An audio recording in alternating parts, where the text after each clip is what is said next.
Dunyo yulduzi Jennifer Lopesning Toshkentdagi bo'lib o'tadigan konserti bo'yicha bugun Axborot va ommaviy kommunikatsiyalar agentligida maxsus press konferensiya bo'lib o'tdi. Bugun aynan konsertning qanday tashkillashtirilishi va undagi jarayonlar haqida barcha savollarga javob berildi. Madaniyat va san'atni rivojlantirish jamg'armasi raisining birinchi o'rinbosari Elmurod Najimov ma'lum qilishicha, hozirga qadar Jennifer Lopesning O'zbekistondagi konsert dasturiga 35 dan ortiq davlat qiziqish bildirgan.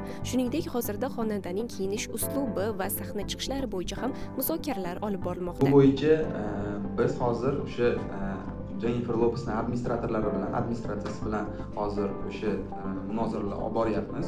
Ya'ni biz ham to'xtab turganimiz yo'q. Biz ham o'sha siz o'qiyotgan kommentariyalarni, izohlarni o'qiyapmiz, ko'ryapmiz. Bu bo'yicha hozir o'sha Jennifer Lopesni tashkil nimasi bilan, ishchi guruhi bilan birgalikda o'sha muzokaralar o'tkazilyapti.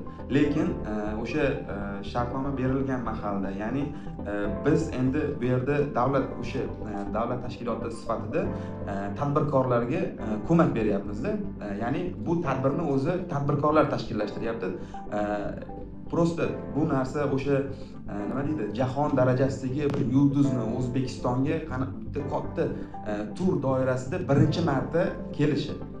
Bu yana bitta jihati, bu tadbir, bu konsert shousi Bunyodkor stadionida o'tkaziladi. Ya'ni hozirgi milliy stadionimizda o'tkaziladi.